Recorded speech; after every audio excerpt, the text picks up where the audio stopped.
Magandang araw po sa inyo at welcome back dito sa ating pinakabagong video. Ang ating pag-uusapan sa vlog na ito ay itong post ni Anja Karatatip dito sa kanyang social media account na kung saan ay featured itong si Atisa Manalo. At marami ang mga nagsasabi at mga komento, opinion ng mga netizen dito sa social media na baka ito daw ay senyales na magugustuhan ng Miss Universe organization ang ating ipapadala dito sa Miss Universe 2025 sa Thailand. Pero bago ang lahat ay huwag kalimutang mag-like at mag-subscribe na rin kayo para updated kayo sa ating mga latest issue. At usap-usapan nga po ngayon dito sa social media itong post ni Anja Karatatip dito sa kanyang social media account na kung saan ang sabi niya, "A queen will always turn pain into power." So ito ay base nga doon sa experience ni Atisa Manalo na nadapa siya at the same time ilang beses siyang na-reject but hindi yon ang naging reason para tumigil siya sa kanyang pangarap until na masungkit niya ang corona ng Miss Universe Philippines.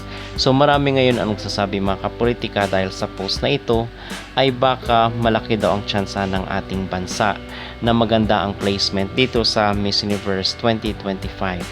At aside from this is nagpakita rin po ng suporta itong isang Thai designer na magiging nagrepresent siya ng kanyang sarili na bihisan itong si Atisa gamit ang mga Thai costume doon sa Thailand para sa MU 2025.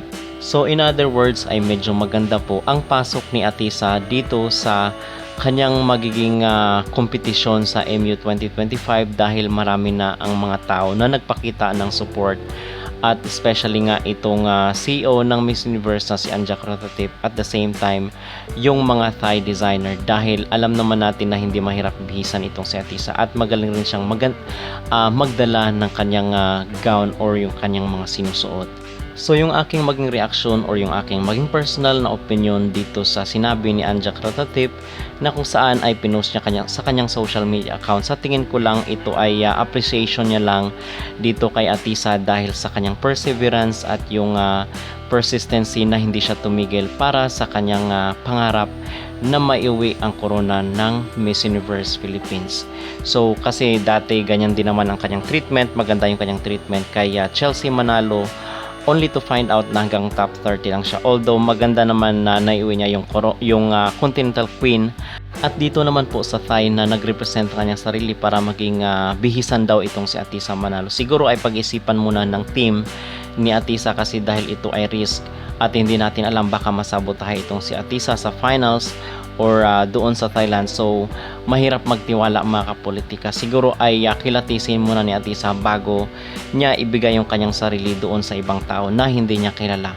But para sa akin is siguro ay okay na yung kanyang designer dito sa Pilipinas dahil nakita naman natin doon kung paano nag-stand out itong si Atisa with the use of her glam team dito sa MUPH 2025. Okay? So yun po ang ating maging reaction at all out po ang ating support kay Atisa para sa kanyang journey dito sa Miss Universe 2025 na gaganapin sa bansang Thailand.